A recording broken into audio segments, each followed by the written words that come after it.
a fire engine that, can you still hear me? Mm-hmm. Okay, the recording device popped up.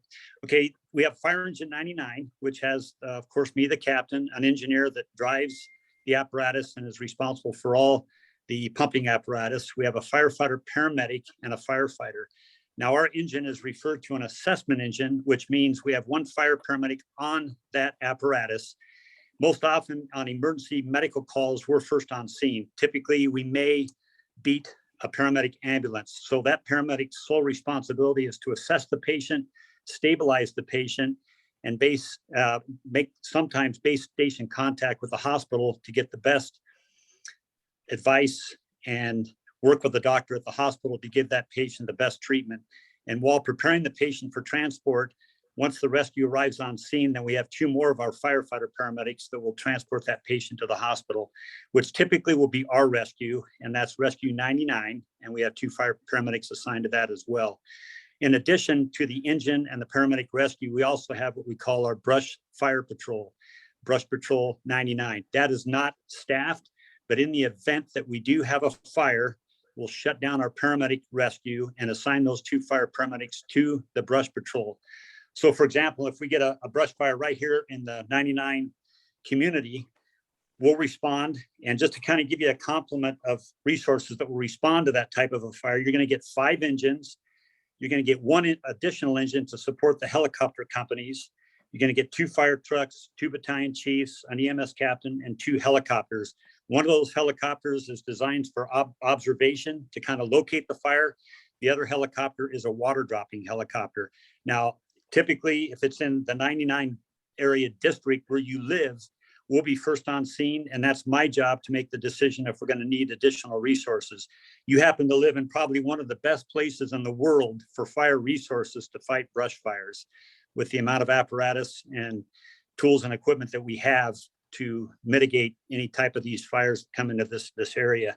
The nice thing about helicopters is that we have water dropping helicopters, and I can get every helicopter, as long as they're not on another brush fire, to obviously be dispatched to this fire. Some of the other brief information I'd like to provide you with is I know that Inspector Stevens is going to address all the detailed requirements of brush inspections and brush requirements. I'm going to talk a little bit about what you need to do in the event that we do get a brush fire up here. As the year progresses, and we're in brush fire season right now, it seems like every year our brush fire season typically lasts longer and longer, just based on, you know, the type of weather that we deal with, the amount of brush that's out there.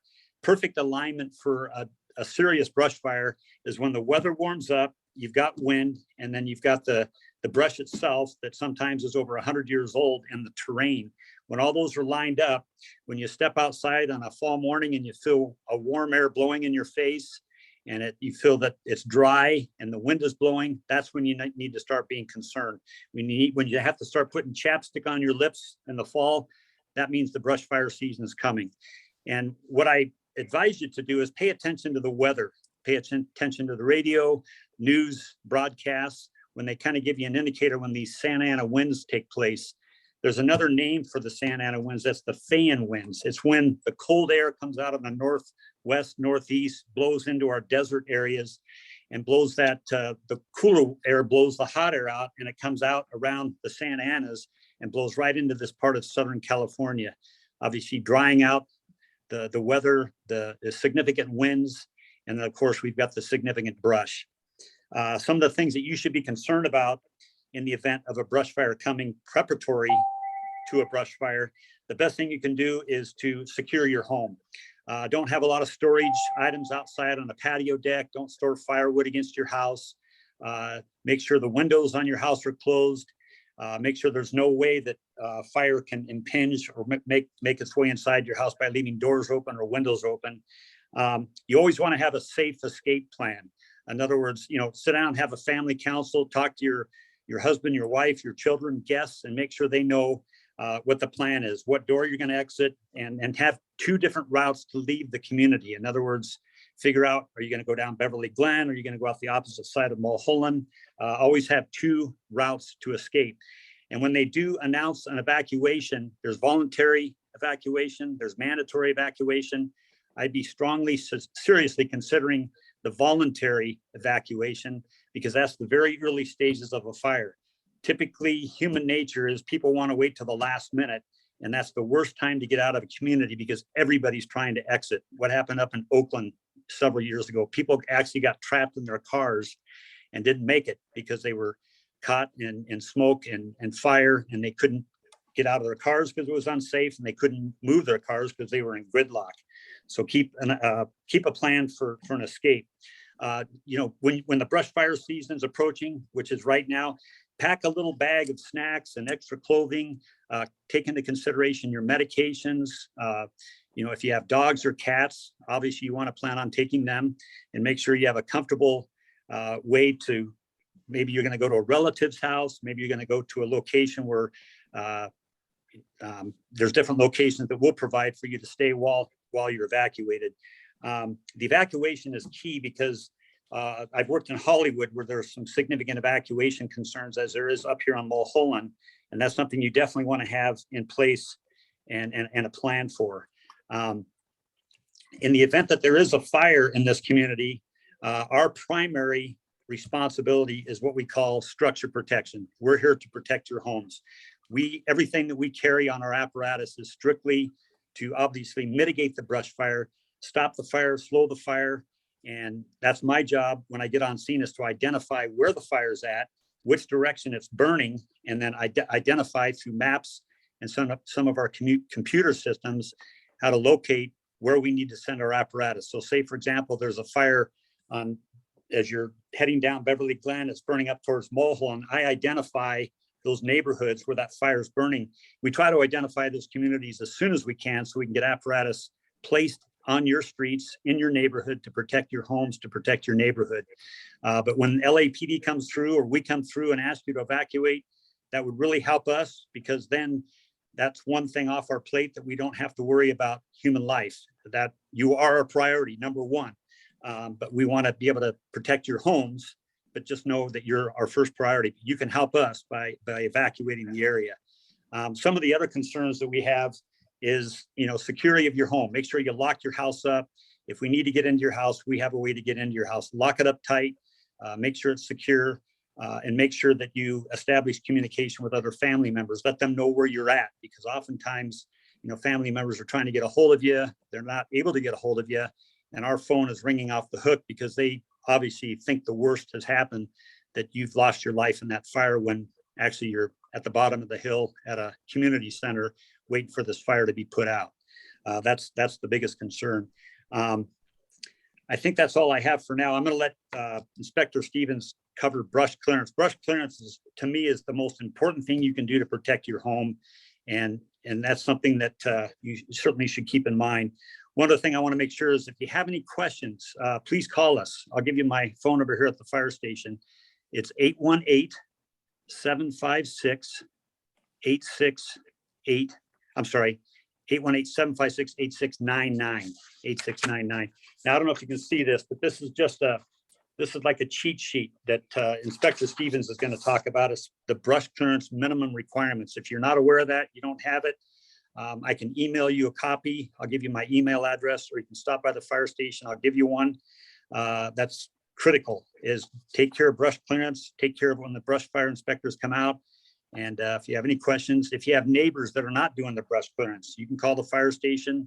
We'll identify the inspector, and we'll go out and have a very polite, professional conversation with them, making it very clear to them that they need to participate in the brush clearance program. That's actually what saves houses. Make sure your smoke detectors work. We've been to a lot of fires over the years where people disconnect their smoke detectors because they get tired of them going off because of cooking or whatever. I've been to a lot of fires in my career where smoke detectors have saved lives. And typically where people lose their lives in fires is because they've disconnected their smoke detectors. So that's all I have for now. If anybody has any questions, I'll do my best to answer them.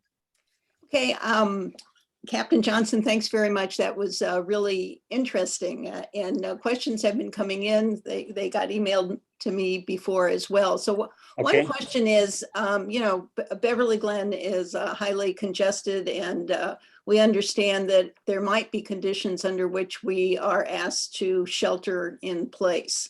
So I have two questions about that. Number one, we've been told that the Glenn Center would be a safe zone in that that instance. So my question is that accurate? And my second question is, what does it actually mean to shelter in place? What is it that we should be doing if we're asked to do that? Okay, typically sheltering in place means staying in your own home, securing your own home as best you can.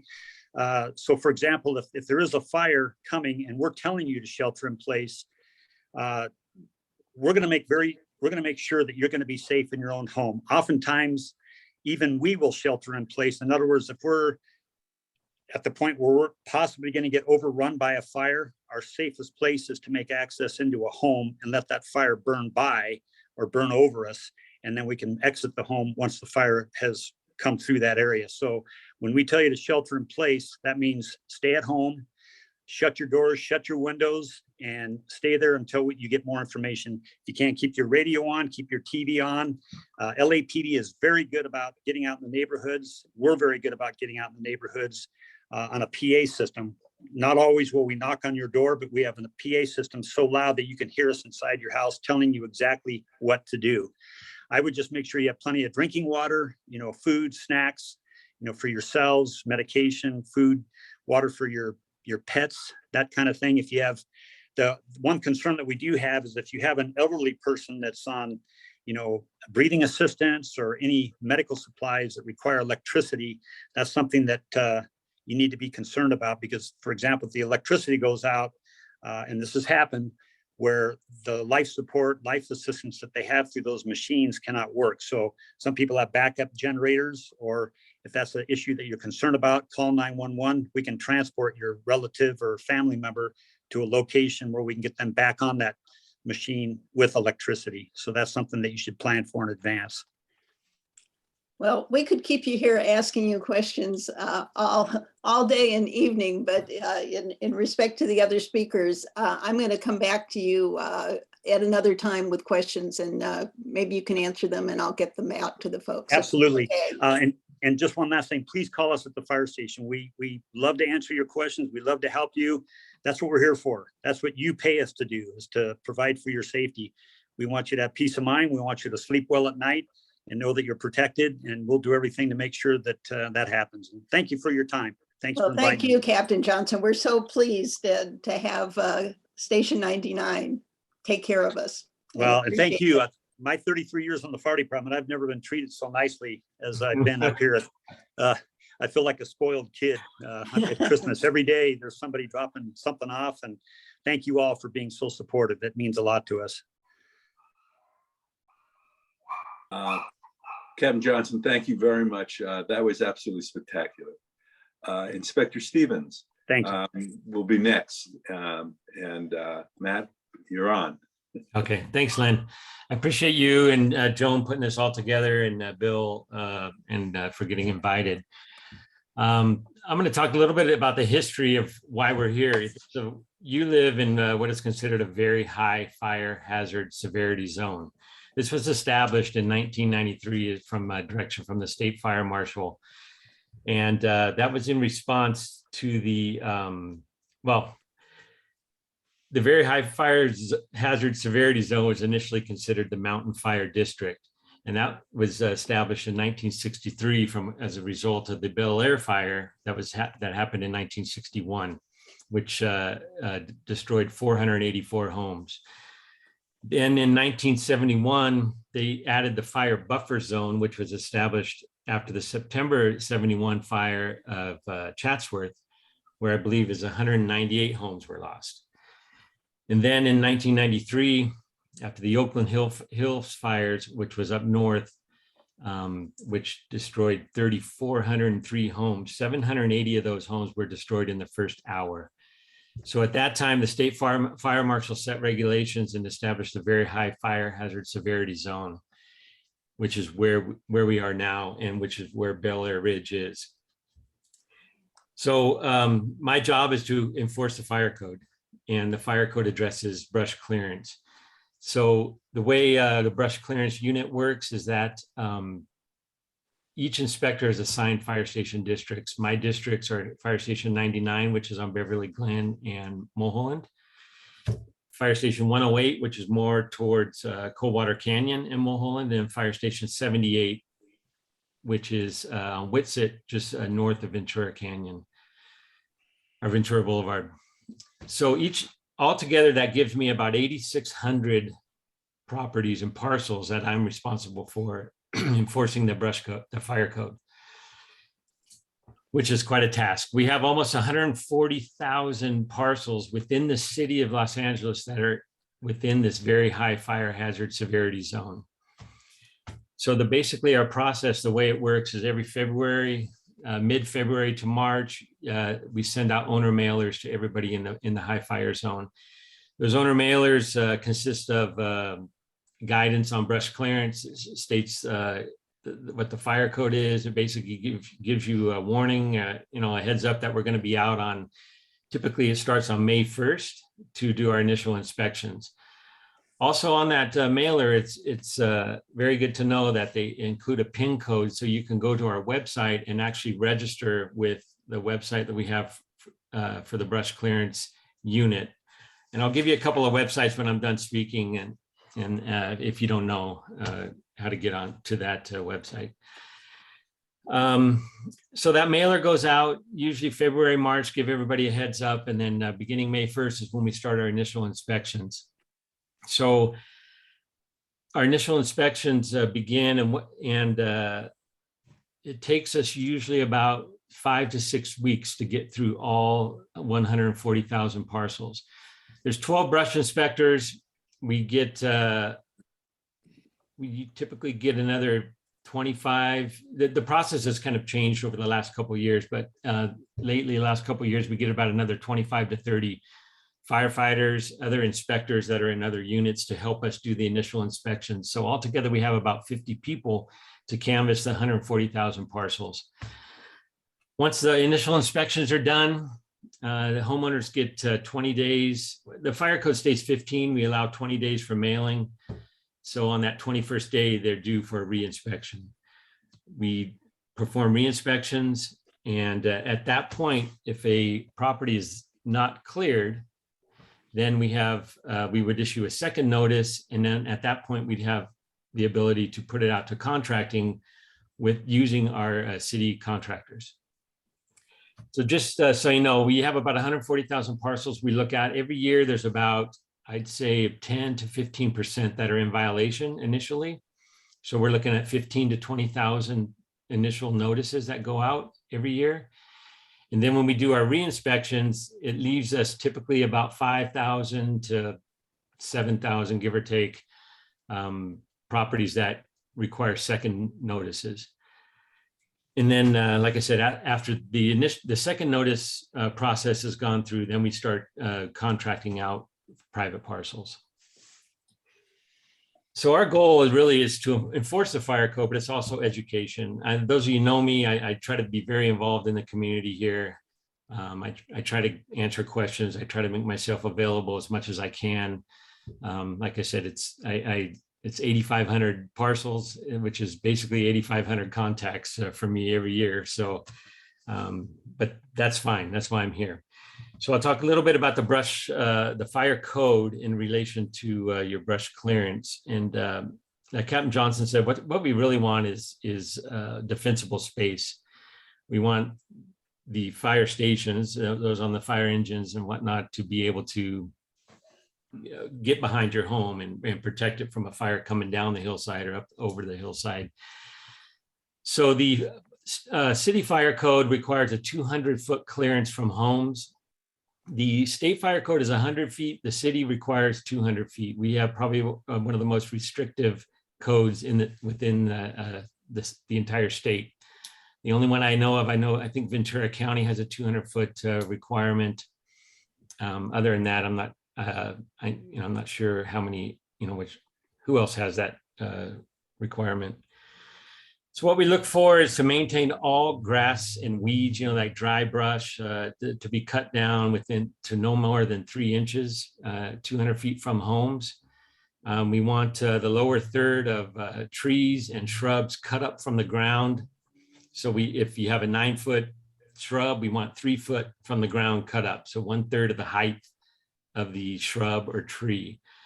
We also want trees, the limbs cut up for 6-foot clearance from the ground. So what we're trying to do is stop that fire ladder from that fire going from the brush to the shrubs to the trees, and then of course, you know, rooftops.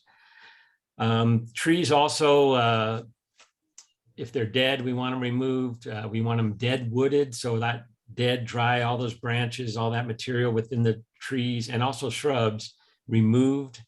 You know, what really, what I think about is flying embers. You know, I mean, a fire coming in on a hillside is one thing, but embers can fly, you know, up to a mile, you know, so that's why we want all that dead material removed from the shrubs, trees, and then, you know, the grass cut. Also with trees, we want a 5-foot vertical clearance from the rooftop to the tree branches, and we want a 10-foot radius around all chimneys. And then we want along the roadside, any roadside, we want a 10-foot clearance, so that if you have shrubs, we want them well maintained. If you have trees, we want those maintained and cut back. Any kind of brush, that dry grass, we want to cut back 10 feet from any roadside. And you know how important that is, being how busy, you know, Beverly Glen, Mulholland, Benedict, those roads are. So, and then we want to remove all that dry, dead leaves, needles on the ground. One thing, if let's say you have a dead tree and you can chip and spread that dead wood on your property, but we only want it 3 inches maximum, 30 feet from a structure, from your home. After 30 feet, it can be up to 6 inches. So you are able to chip and spread, but for the most part, when you cut trees and shrubs and branch, you know, things like that, we want them removed. Also on the rooftop, we don't want to build up an accumulation of leaves. Pine needles is what I see a lot.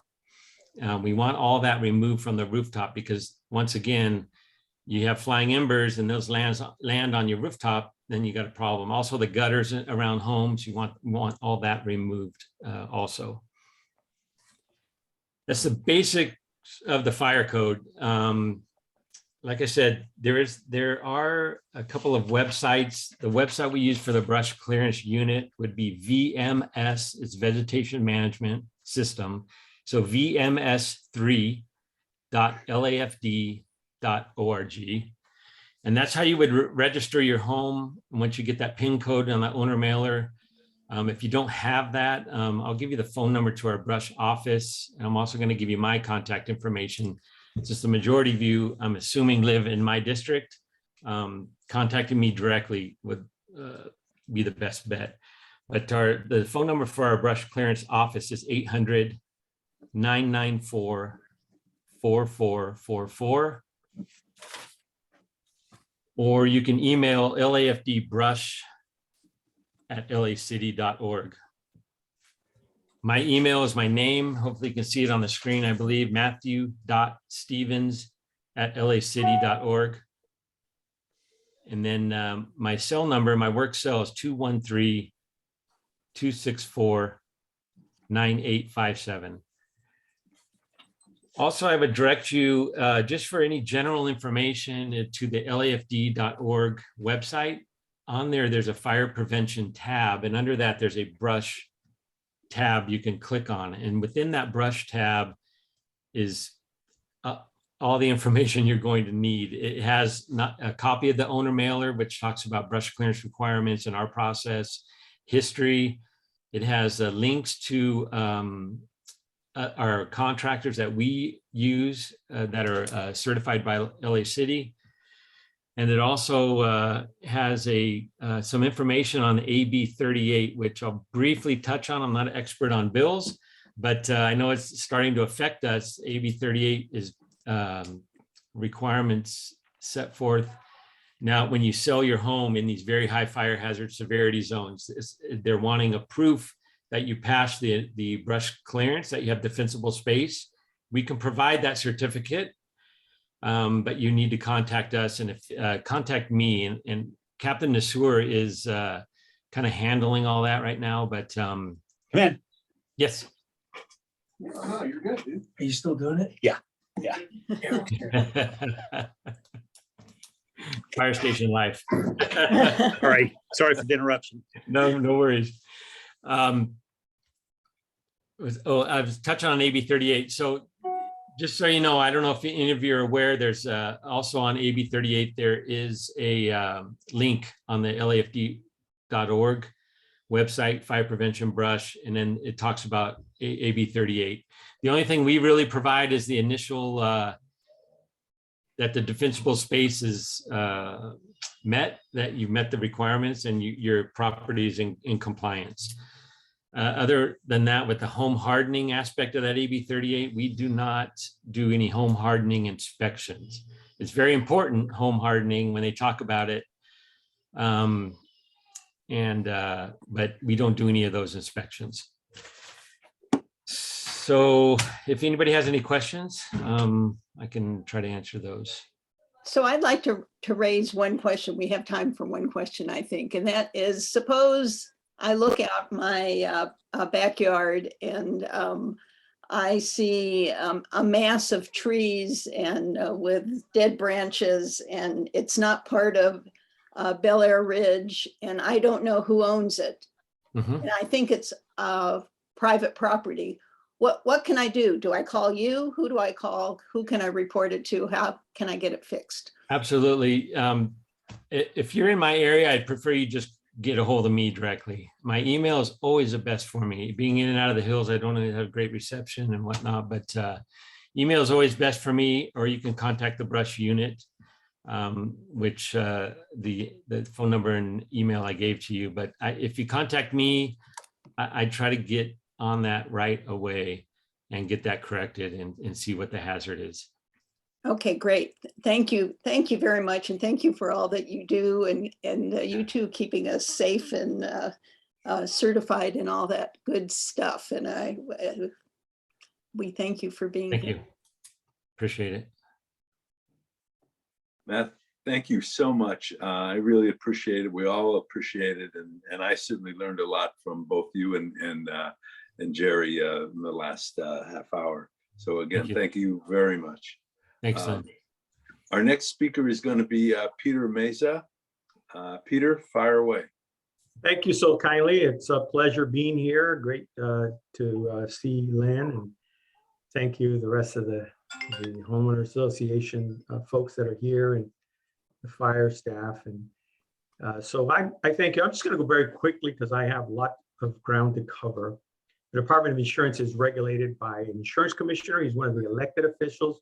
There's 8 constitutional, let's see if I can get through, 8 constitutional officials in the state of California: governor, lieutenant governor, attorney general, and so forth.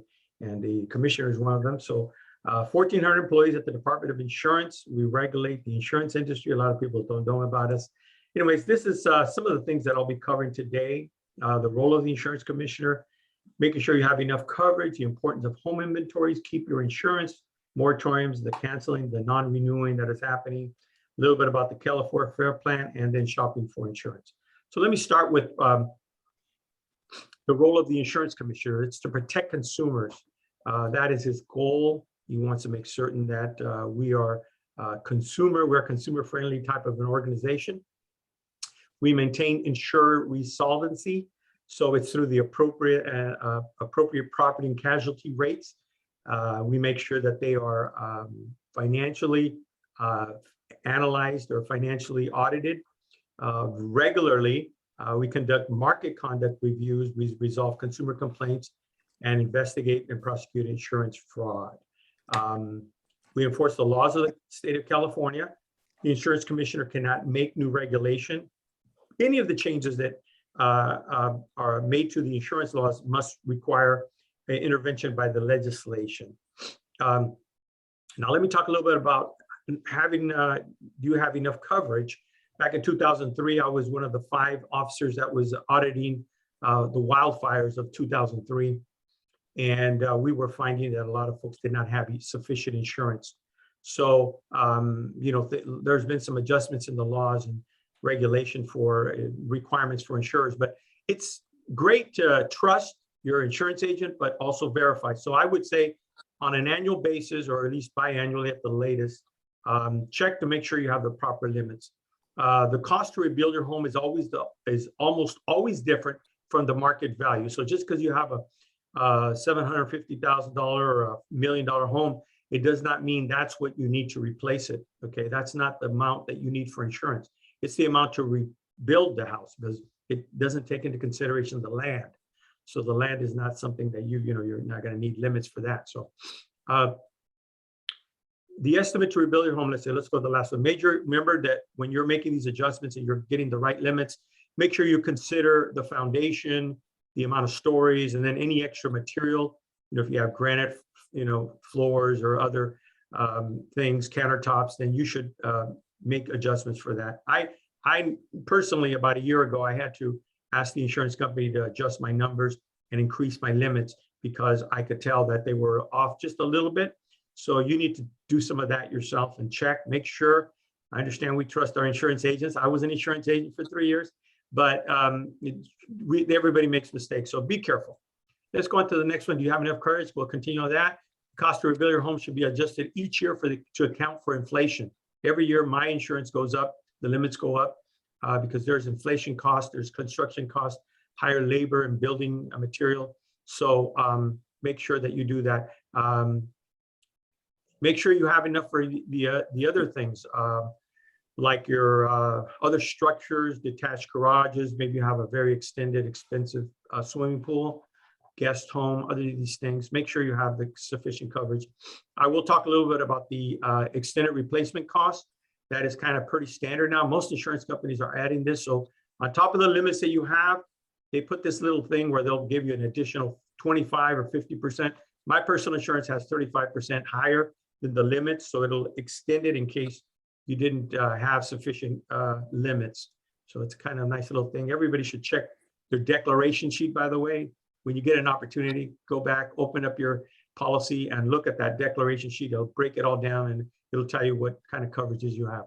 Home inventory guide, I really like to push people, make sure. I was an insurance adjuster for 10 years with AAA, and this is one of the hardest parts to settle with the insurance companies. As an insurance adjuster, you're trained to look at fraud, and this is one of the areas where a lot of fraud can be, taken advantage and used. So just be careful. If you can have your home inventory guide ahead of time, completed, put it in the cloud, take videos, take pictures of receipts, indicate all the things you have, and make sure you store it somewhere where it's not at your home, maybe with somebody else or in the cloud.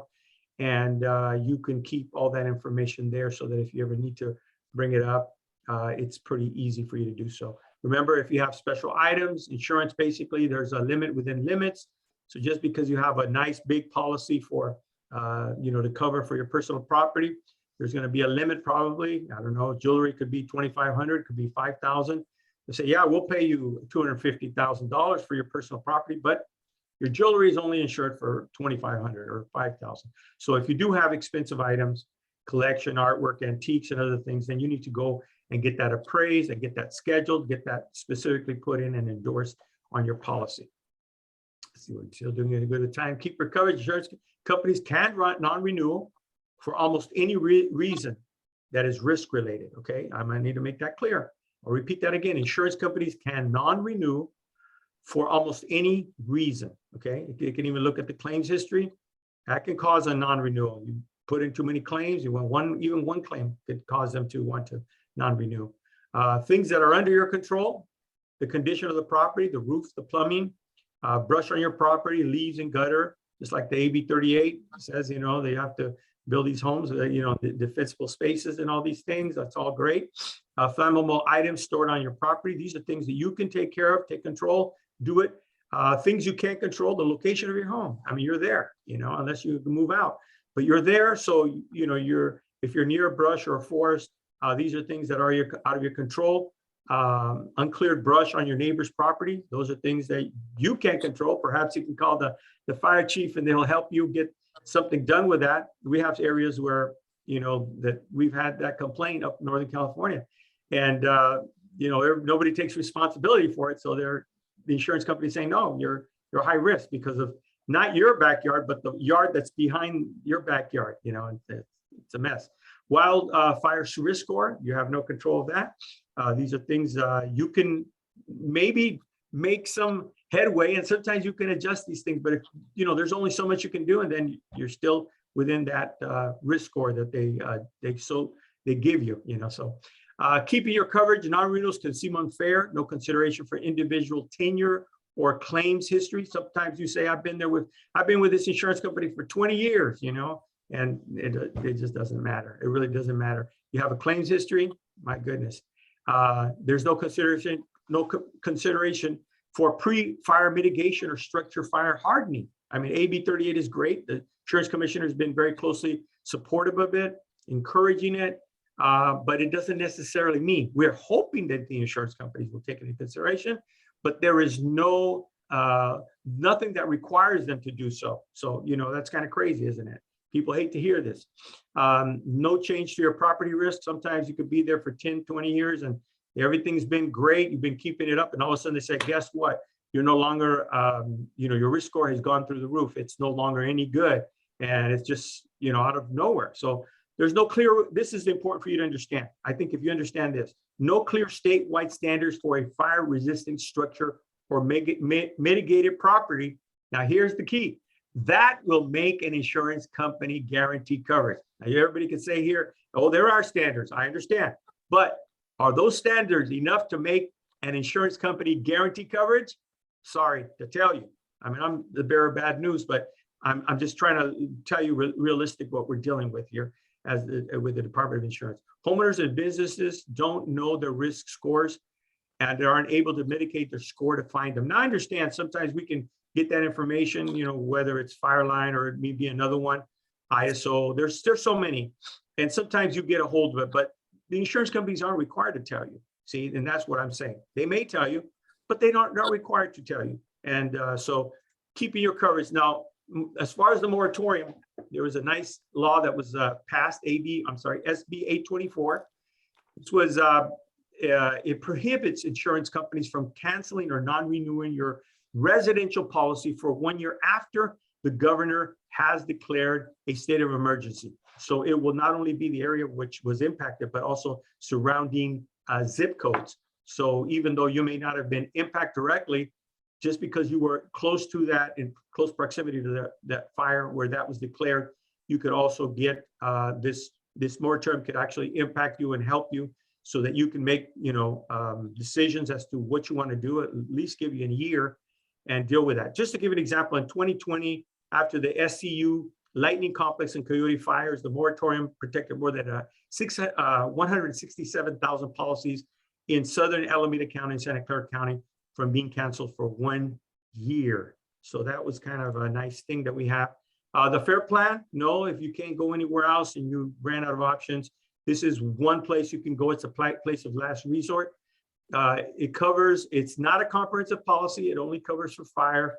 Doesn't include liability, theft, water damage, and other perils, like a full homeowner's policy. But you can purchase what they call a differences in condition policy, which is a wraparound policy. And then with these two policies, you will have a complete policy that can help you. Now, the coverage is limited to $3 million for all coverages combined, structures, content, additional living expenses, and so forth.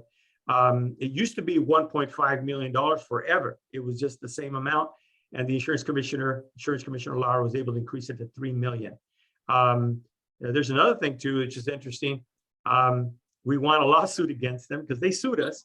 You know, it's interesting. Fair Plan is a quasi-government, kind of all the insurance companies pull their money into to create this agency and this insurance company.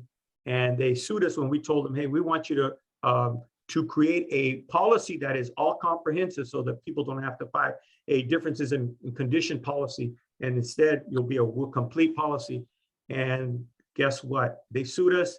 We went to court and we won. The judge upheld that we can force them to do a complete policy. So that's a good thing for everybody. About shopping for insurance, shop the traditional homeowners insurance market through a broker, through an agent. You know, talk to several brokers and agents if necessary. If you can't find through the traditional policy, go through the FAIR Plan. Try going through there. You can also talk to brokers about not only the difference in condition, but you can also talk to them about getting a non-admitted carrier, somebody that maybe doesn't have the regulation over it, like most standard policies.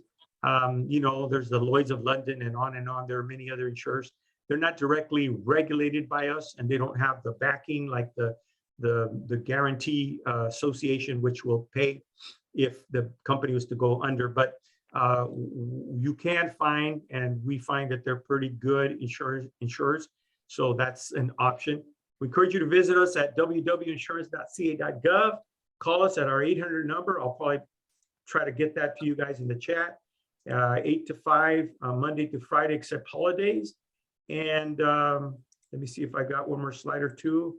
Oh, this is what the insurance commissioner's plan. I think this is probably the most important thing that you all want to know, right? What is he going to do? You know, you hear all this bad news, and I'm a bearer of bad news, and I'm just a messenger. But let me tell you this one thing. This is what the insurance commissioner is working on, and he's been working on this.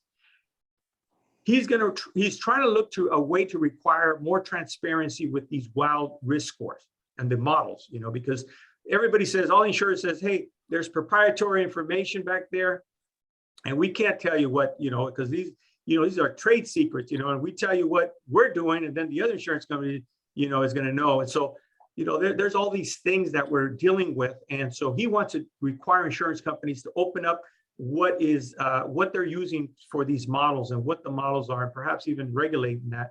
But we want to at least see those scores, okay? And require these models to take into account the community and individual mitigation. Because it used to be you can go to one house, insure it, and the house next to it was not insurable. You know, now they're kind of looking, they're looking from a satellite angle, and they're looking at the whole community and the whole area, and they're saying, nah, this is a high risk area. And so, we were hoping that we could require the models to be open for public view, also allow consumers to appeal the risk score if they believe it's based on wrong information, and also give consumers time to address mitigation issues so they can lower their risk scores. Okay, so that's what we're looking for. I'm happy to answer questions. I hope I didn't go over too much time. Thank you. You were perfect. Okay. I have one question that's come up in the chat and also came over the email transom as well. And that is what factors go into the wildfire risk score, and does each insurance company have their own model and scoring system? Absolutely. Every insurance company uses their own little model systems. There's probably 4, maybe 5 of them. I think the most popular ones. And they have this proprietary information. They say it's all back there, and you know, the department doesn't get to look at it, but they take a lot of things in consideration. You know, slope, you know, access to fire, you know, the fire hydrants and so forth. I'm sure the fire captain can talk a little bit of that too. They probably know a lot about that. But that's what we see from the insurance companies. They have, you know, a variety of things that they look at in these models, and you know, we don't have access to it, so you know, we just know about it, and so. Thank you. That was very informative, a lot of information. And as you said, a lot of it I really didn't want to hear, but I'm glad it's knowledge is better than ignorance. So thank you. Peter, thank you very much. As Joan said, there was a lot of great information, and while a lot of the news wasn't what we wanted to hear, there's a lot of, it gives us an attempt to try to do what we can do. As everyone on this call knows, the insurance companies are becoming a lot more difficult than they used to be. So thank you so much. Jarrett Thompson is going to be next. Jarrett works with Paul Koretz, our city councilman. Jarrett, fire away. Hello, everyone. My name is Jarrett Thompson. For those of you who do not know me, like Len said, I work for the council member in CD5. I'm the Hillside Field Deputy, so everything from between Mulholland, Sunset, 405 over to Franklin Canyon. I put my contact info in the chat already for those of you who would like that. Feel free to call me about any issues. It doesn't have to be fire-related issues. I'm your field deputy, so we're kind of a middle agency for everything else. Anything your heart desires, just reach out to me and let me know. I'll see if I can help. Fire season is here. It seems as though it's never going to go away with our new lovely climate change. So it's a year-round effort for everyone.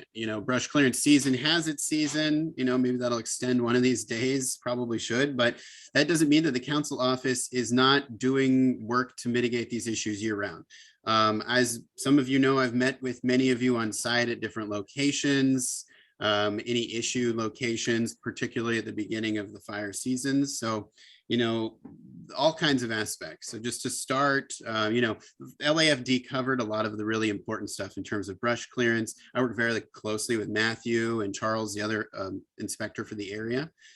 Matthew's fantastic. He's right. He does go out immediately and checks on all these things when I bring issues to his attention. So if you have any issues, if anything stands out to you, let me know. People will reach out to us if a fire hydrant looks like it might be not working, or if it's blocked. Let us know. We can contact DWP and have them go out and inspect. If you see issues where branches are overhanging power lines or cable lines, let us know. We can have that inspected. If trees are falling down, or I'll give you an example. I just noticed last week, other end of the area by Mulholland and Roscommere, we've got a tree that it's died and it's leaning over on another tree, and that is now leaning over on a third tree. So those little types of issues, the neighbors always let our office know. We can try to get those resolved before they do become a fire hazard. Let's see here. Oh yeah, sorry, excuse my raspiness. I'm getting over a little bit of a cold. So what the council office really, I'll let the next speakers cover emergency kits and go bags, because it seems like that's something that they're going to cover. Very important to have all this documentation ready for you. But one thing that I didn't hear mentioned yet is if you are evacuating, this community has a lot of people who are older in age. So just check on your neighbors, make sure that your neighbors understand if there is an evacuation or if there is a stay in place order. Just check on them to make sure that they're okay. They're able to ingress, egress, get out of there if needed. That's a big factor for us. The council member is, again, this is a big issue that he's always been passionate about. And, if we wanted to approach it from a legislative area, we're working on legislation to protect the fire zones, banning encampments in high fire severity zones, increasing equipment. Just a couple of years ago, the council member bought pool water pumps for all the fire stations that surround the hills, 108, 109, 99. There was some funding that was secured for one of the water dropping helicopters a few years back that went through council. And anytime there's a funding request, the council member will do what he can to try to make sure that that gap is filled, whether it's through his discretionary funds or a larger city vote. So if there's ever equipment that our fire department needs, they know that they have a friend in our office. But last year, another issue of funding is we, had conversations with the fire department, and they work very closely with DWP to clear DWP parcels. I'm sure all of you remember a fire the Getty fire we had a few years ago, where a fire was started along Sepulveda in the 405 from a tree branch that fell on a power line. DWP has been looking into insulating, other types of technology that they can implement in order to prevent that from happening again. I know a lot of people see like Beverly Glen, for example, some of the lines are buried, and farther you go east and they're not buried. Burying lines can be very costly, not just to implement and install initially, but if you need to make repairs. The council member has proposed a motion requesting a report back on the cost and timeline for burying any remaining power lines in the canyons in our area to try to prevent that, but we're still waiting on reports back for that. It could happen down the road. It just depends on whether DWP sees that as a change that they need to make. But I know it's a big request that constituents have had. Another example of request last year, actually, we completed additional clearance at the Stone Canyon or the Mulholland Overlook, which is right near your community. Those types of additional requests, just reach out to our office and we'll see if there's something that we can do. Again, we work closely with the fire department for all of those items. And then, let's see here. Yeah, I've covered most of our items. Again, a lot of the brush clearance items were covered by the fire department, and some of your evacuation and go bag protocols are going to be talked about next. It does sound like our state legislators have a lot of work ahead of them on the insurance front. But again, our office is more than happy to work with all the community, and we have good connections with the insurance commissioner's office as well. So instead of talking for more time, I'm happy to take any questions that you may have. So thanks very much, Jarrett. One question that's come over the transom is we understand that fire detection cameras are getting more and more sophisticated, and that they are located to look at some of the canyons, but apparently not yet our adjoining canyon, Stone Canyon and Benedict Canyon. Not sure whether this is a question for you or Captain Johnson, but Yeah. what's the prognosis for us getting cameras to protect us? Yes, and Captain Johnson can jump in anytime, but I've had conversations with DWP and the fire department about this. You know, we have our new Wildfire technology. We have our heat sensing cameras that sort of are really designed to sort of see the initial fires that start so that they can be monitored by the community and then put out by either LAFD or rangers, whoever is closest at the time. We've got one recently they're putting up in Mandeville Canyon. We're looking for more locations. At this point, it's really just a funding and finding those locations. So we're trying to put them on top of DWP poles. Like you said, the Stone Canyon area it's on the list. But at this point, it's just DWP and the fire department are just working on their research to determine the best location and where the funding can come from. It's a new program, so it's slowly being implemented, but it will take time to get more. The more cameras, the better, obviously. And Benedict is also on the list. Yep. Yeah. I mean, I think the end game at some point down the road is to have these through every canyon, right? So that they can see if it's a peak of a ridge, then you can see down the both sides of the canyons, and you get them at the top of the hill over by Mulholland and then down by Sunset. But again, it's just going to take a little time. Jared, is there anything the homeowners can do to facilitate getting this done? Yeah, I mean, feel free to lobby our office. The more pressure that's on me and our office, the more pressure we can place elsewhere and see what we can do and see what the action, again, like from the conversations I've had with DWP, it's just the last 18 months have thrown everything in the city off. So anything that was moving forward, if it was whatever speed it may have been going, molasses or steamroll, everything is slowed down to almost a complete stop. We're finally moving again.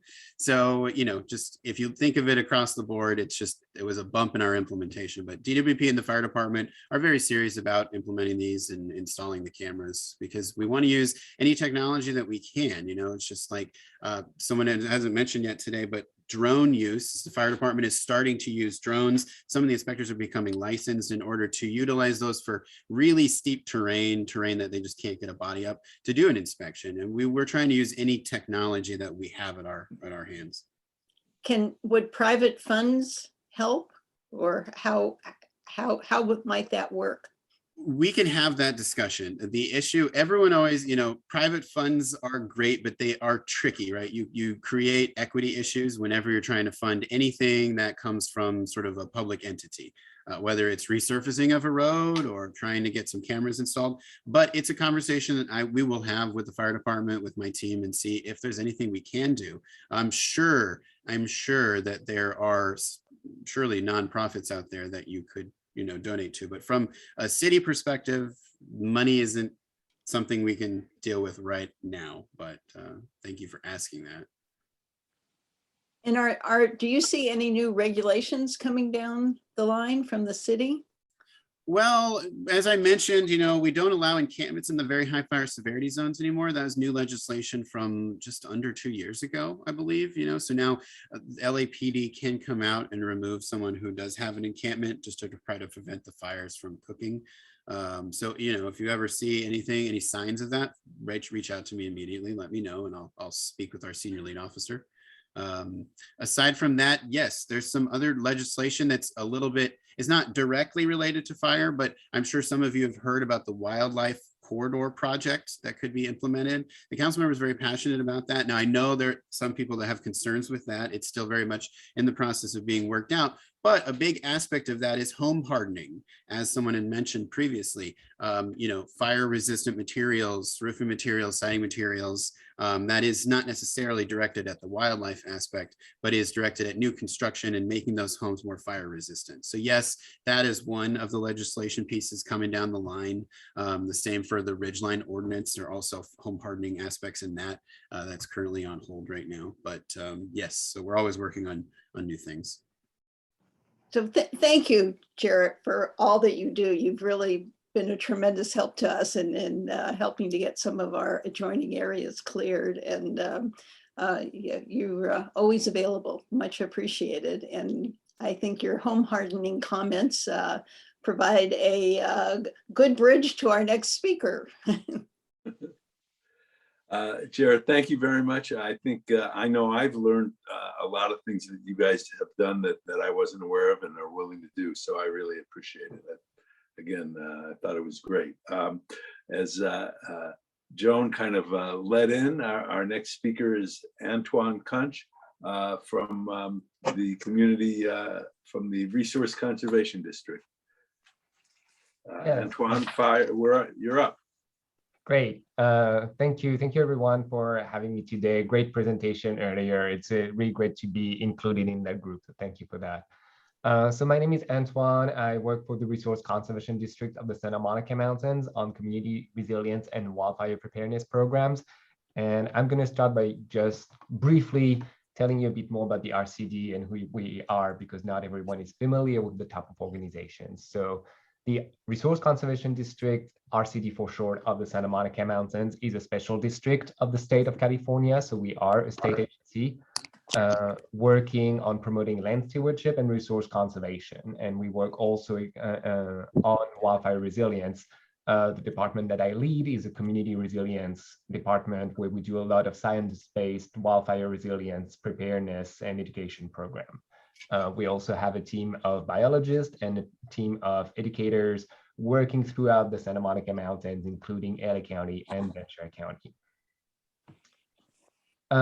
Today, I'm going to present a resource that you can use when we talk about home hardening and fire-wise landscaping. And before we start, this resource that is the defensiblespace.org website, and I will put the name in the comment, was published last year after about 18 months of collaboration with multiple agencies with funding from CAL FIRE and the California Climate Investment Program.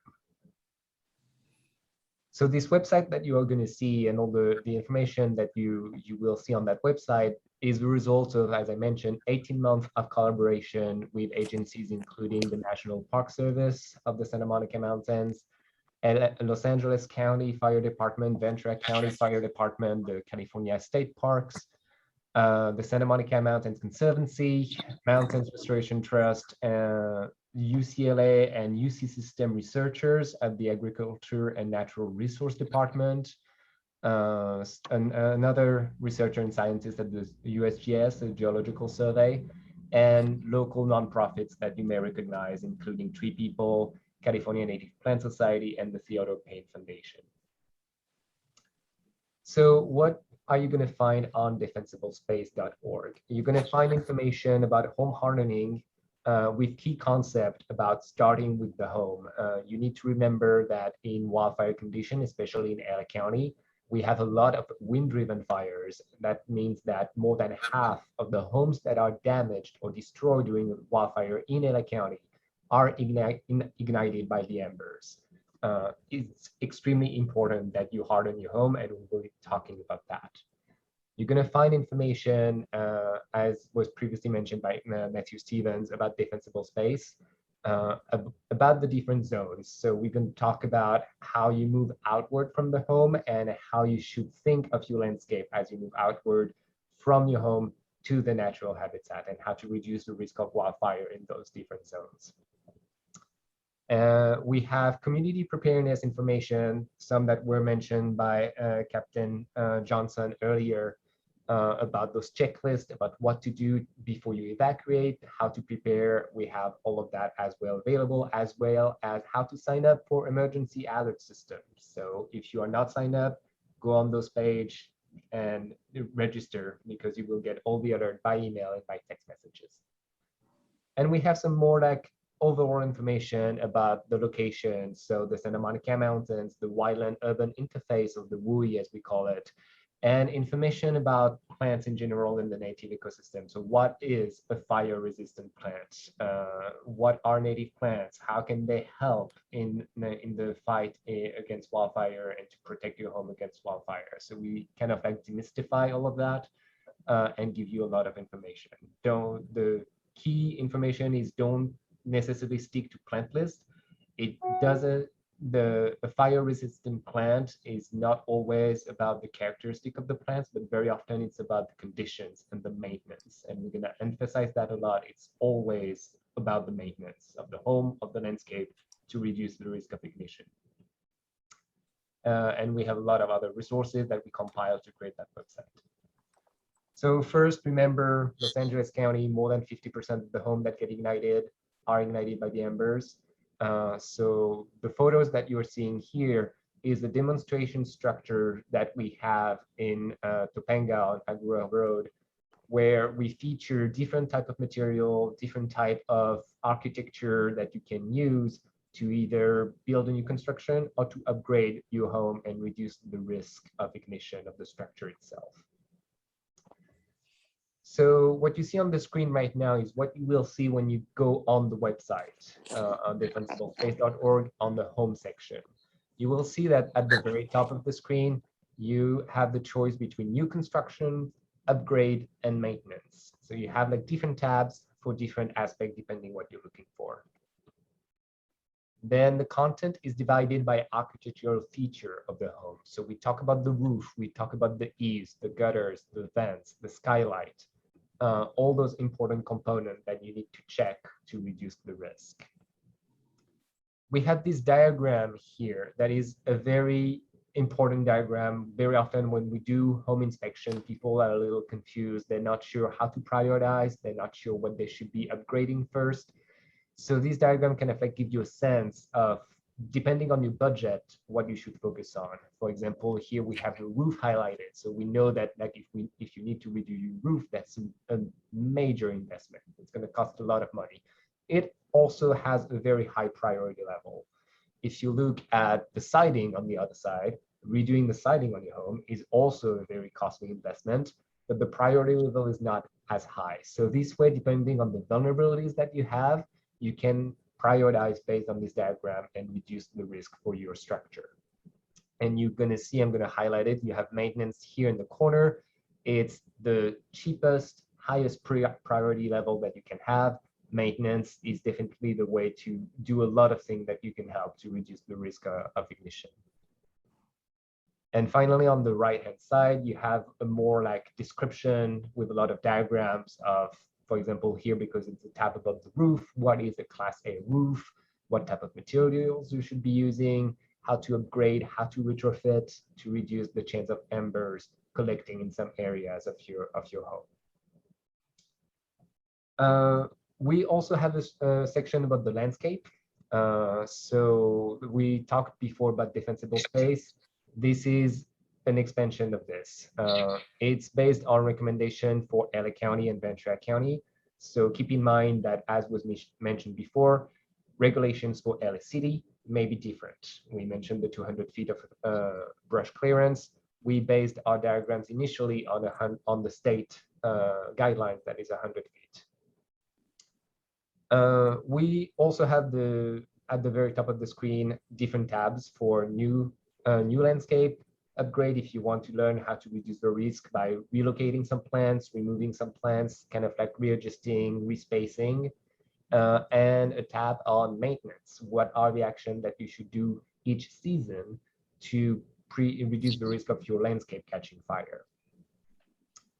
And we go zone by zone, and you're going to see some diagrams about what those zones are. Zone 0, what we call the amber resistant zone, is the first 5 feet around your home. So those are extremely critical. If you have vegetation in that zone, it's not recommended to have vegetation in the first 5 feet, but if you do, it should absolutely be very lean, green, irrigated all the time, well spaced. You should not have dry material. You should not have plants that have a high oil content like rosemary or lavender. prefer plant with high moisture, like succulents, but ideally that zone should be 5 feet of very low combustible material overall. We have the diagram, and I will be diving a little bit more as well in those later, but that shows you on a scale kind of like the different zones and the gradient that you go through when you start from the home and as you move into the native habitat, the landscape that we live in and that we all cherish when we live in the hills in Los Angeles and in the Santa Monica Mountains in general.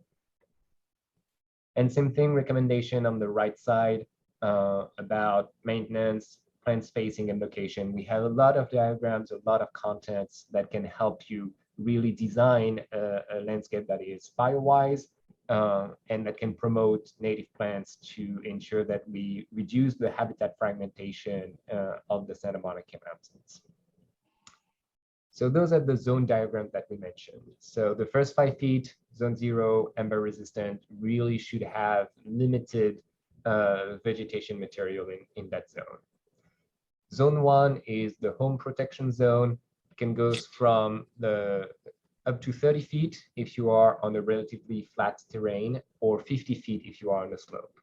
That zone, you should have vegetation that is well spaced, green, well irrigated, lean. So we mentioned like removing the dead material, removing the dead brush. It's really thinking about spacing and using some hardscape technique. You could have like pathways, for example, between different a group of shrubs to slow down and break down the fire as it approaches the structure. As you move in the zone 2, that can go to 100 feet or 200 feet, depending on your location and your local regulation. It's really a thinning zone. It's where you are still going to remove all the dead material.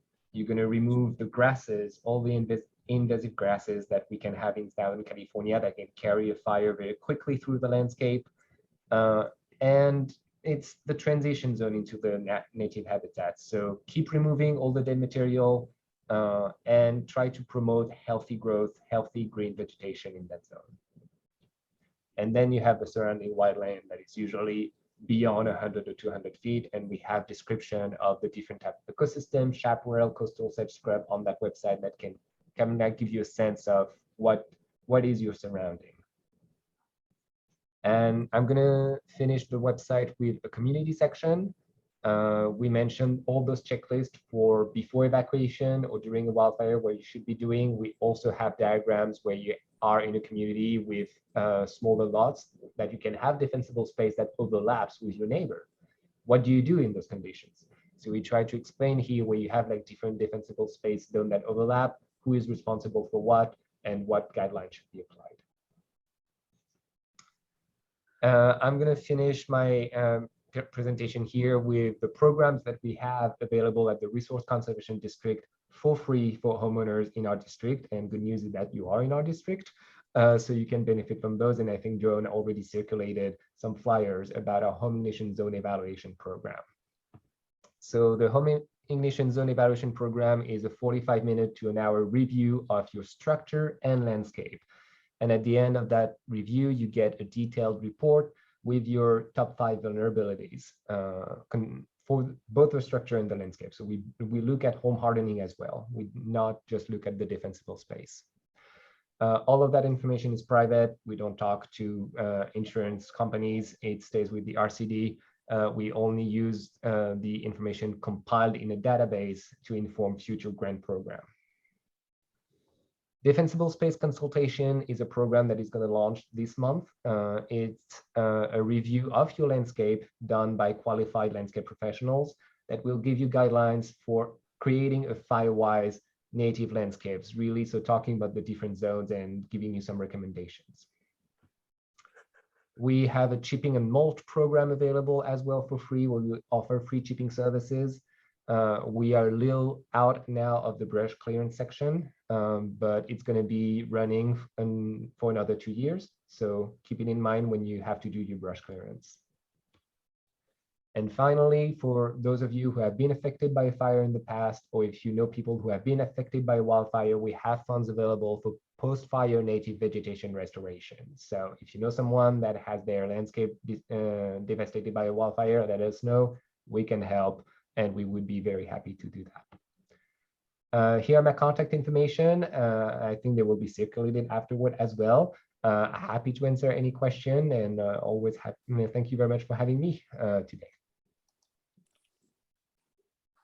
Antoine, that was fabulous, and it's just fabulous all the resources you you offer. And I just want to say that I've been on the defensiblespace.org website, and it's just a wonderful resource.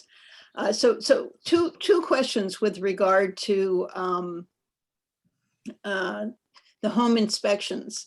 Number one, can people still sign up for them? And number two, I know that you've done a lot of them, and I'm wondering what are the principal issues that you're observing when you do them? Oh, how did that happen? Okay. Sorry about that.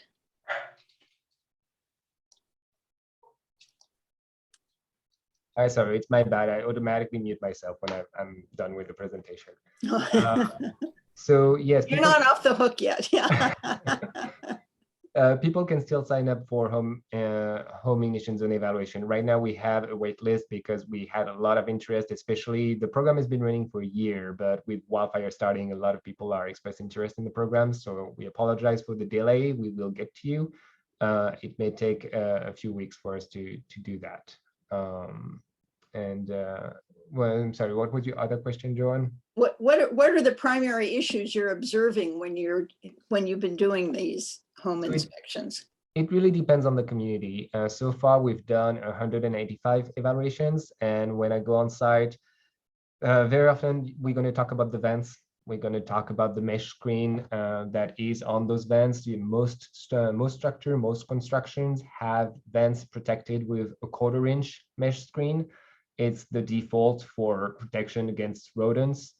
For embers, it's too coarse, and it's not going to stop any embers from getting into your attic or under your eaves. So we recommend having we recommend having 1/8 of a mesh screen.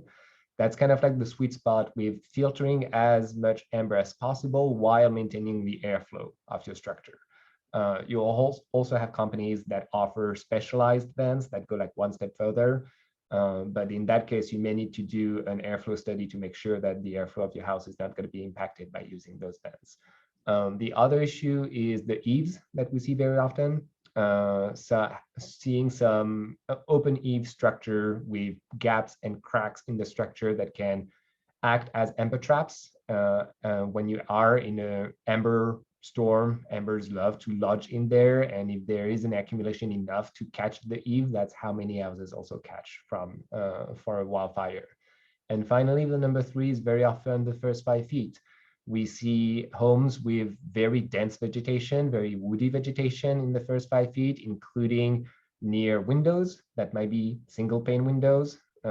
So we have a lot of recommendation for that, including upgrade to dual pane and really reduce the amount of vegetation you have, especially around those sensitive areas of windows or doors, because the radiant heat, even if there is no direct flame contact, they may break the window and they may create an intrusion point into your home. So I would say that usually is the top 3. Thank you very much. I could go on asking questions, and I'm again, we're going to have to move on, but thank you so much, and we'll continue to be in touch. I know I need to sign up for one of those home inspections myself. Antoine, thank you very much. I will tell you that it was very thought-provoking for me. And I see my wife is on here. I'm sure that when we get a chance to talk about it, it'll be something that we talk about a lot. So thank you very much. Our final speaker, Jeff Edelstein.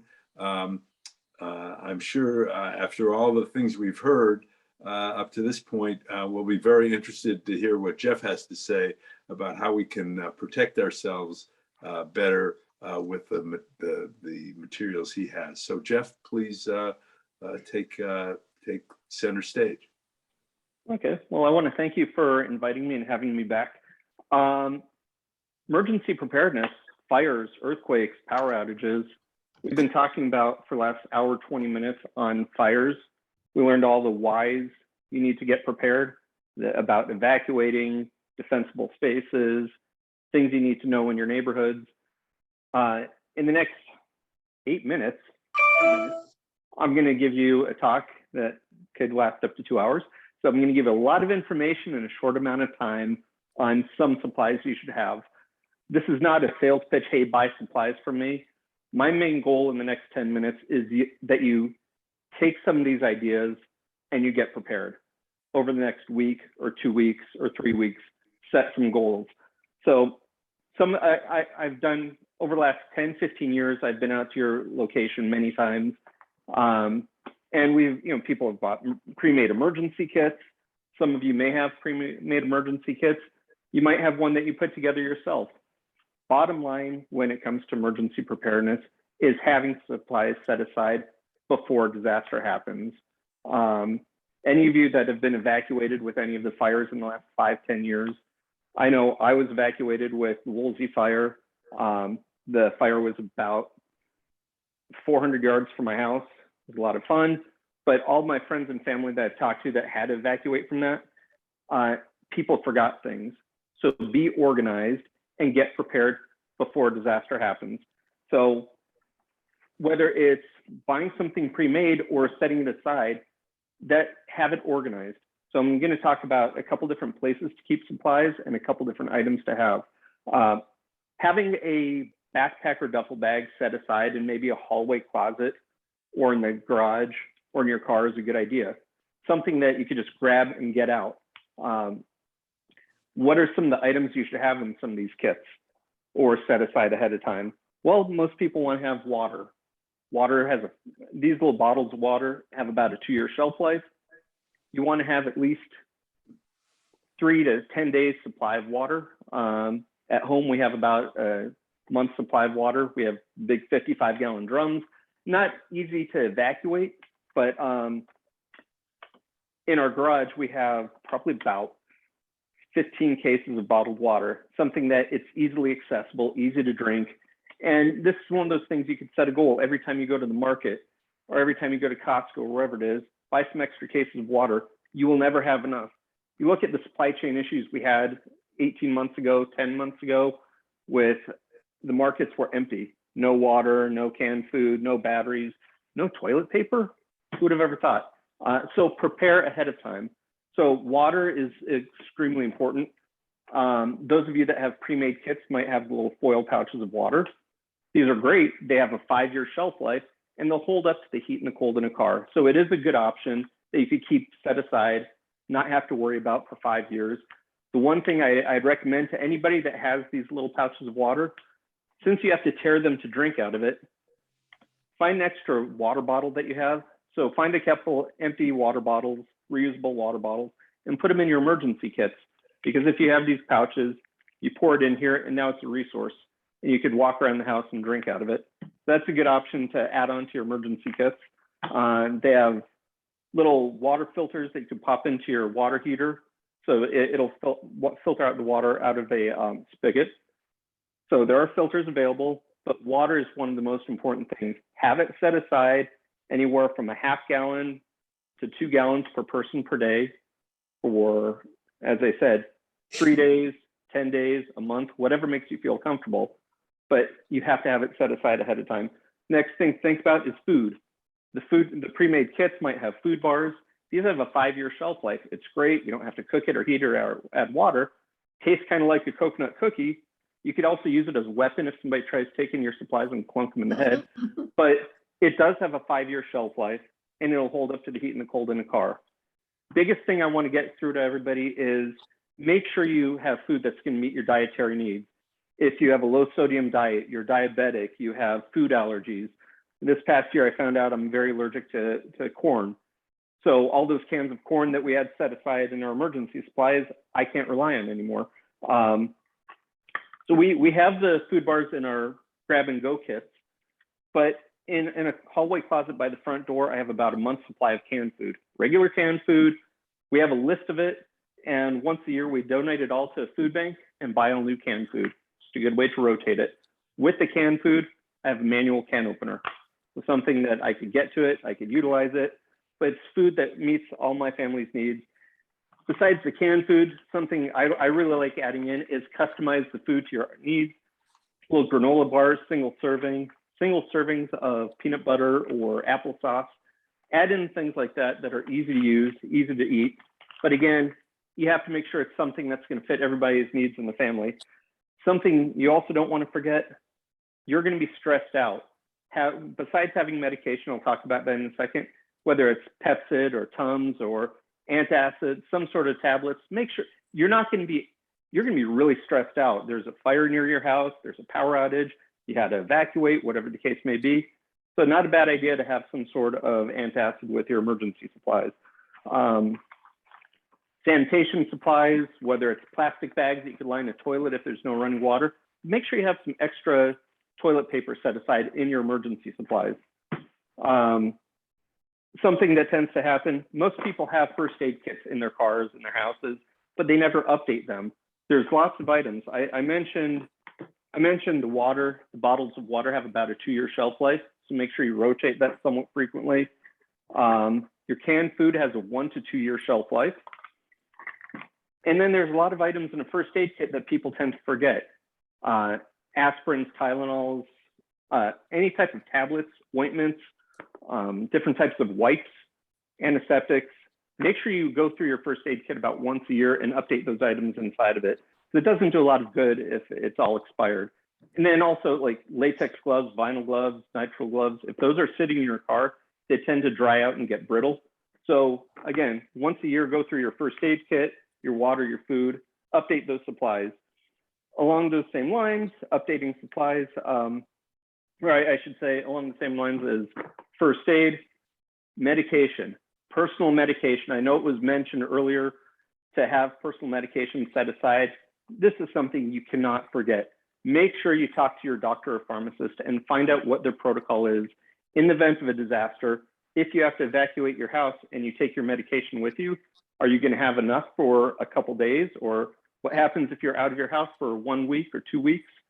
Woolsey Fire, I was out of my house for a week. If there are certain medications I needed, I couldn't have gotten back into my house. So make sure you figure this out ahead of time, whether it's you talk to your doctor or pharmacist, they might say have a letter that has all your prescriptions written on it and the doctor that prescribed it, as well as the dosage of the medication and what it's for. But find out ahead of time. That's imperative. Okay, so food, water, first aid, things that are important. With any type of disaster, whether it's earthquake, a fire, or high winds, high heat, we tend to have power outages. It's the most common thing. So I highly, highly recommend preparing for power outages. Even if it, like I said, even if it's a wildfire, there's a good chance it'll knock down lines, you'll have a power outage. So having things like lanterns that you could light up a room, and you could even have a dance party with them too. Newer lanterns, I recommend go through, if in your house you have camping supplies, find your camping supplies, update them, make sure that they work, see if you need batteries for the lanterns, see if you need to update the lantern to a newer lantern that uses LED lights. Like this you'll get 2,000 lumens and it'll run for about, I think it's 120 hours, where an old fluorescent lantern would only run for about 20 minutes and not close to as bright. So little things like that are important to think about. Last couple things I'll talk about, power failure lights, really good thing to have in the house. If the power goes out, it lights up automatically. Find your way out of the house. Supply chain issues, make sure you have batteries. Have batteries set aside in your emergency kit. Update them once a year, get new ones. Those of you that have, well, everybody has cell phones, it's your mode of communication. Make sure you have cell phone chargers set aside and always have them charged. They do make solar versions of that, but just something simple like this. And what I highly recommend is in each of my emergency kits, I have a Ziploc bag with a cell phone charger and extra cables. I have a 19-year-old son, and no matter what, these cables tend to disappear if they're around the house. So I always know that I have them set aside. If I need them, they're usable. Last two things I'm going to mention, because running out of time here, glasses. In each of my emergency kits, I always have a pair of glasses. I'm sight challenged, so if I have them in my nightstand and there's an earthquake, I can't find them, I need to know I have glasses set aside. So I have them in my emergency kit in the car, in the house, under my bed kit, and then in my office. So a couple places I keep them. And then last thing, cash. Have cash in small denominations. If there's a power outage, if you have to evacuate, people will take advantage of any situation possible. They may not be accepting credit cards, so it might be using cash in small denominations. That's a very tight amount of stuff, or a lot of stuff in a short amount of time. There's other things to talk about. If any of you want a little more information on emergency supplies or a little more detailed, actually this coming Saturday, if you go onto our website, we have two different classes. We have a power outage class coming up on the 30th.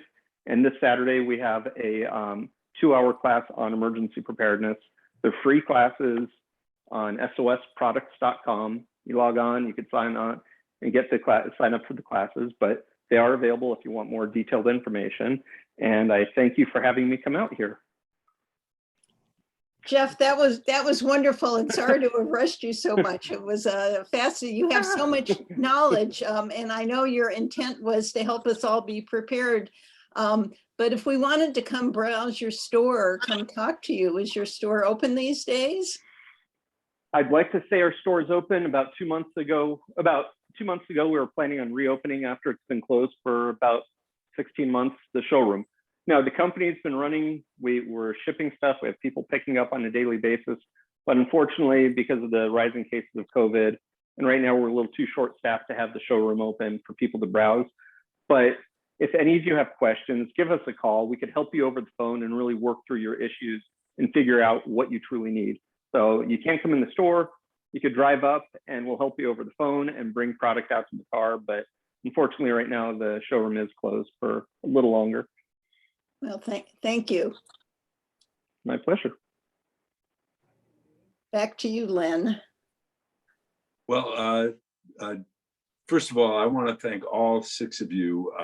I will tell you that probably each one of you could have spoken for the entire hour and a half, and we'd still have more questions for you. So here on the screen is the contact information and the resources that each of our speakers mentioned. I know that I'm going to be reaching out to a number of these folks, and I assume that others will too. This has been a wonderful afternoon for me, and I'm sure for all of us. So thank you all so very much for, as I said, for giving up a chunk of your Sunday afternoon. And hopefully we'll all talk to you soon, and you have our deep thanks. You have our deep thanks. So I'll let you all get back to your lives. And thank you, thank you, thank you. Thank you, Len and Joan. Thank you. It was wonderful. Everyone was fabulous, and we're very, very grateful. And those of you still on the line, I can put on the listserv that list of resources. Great. All right.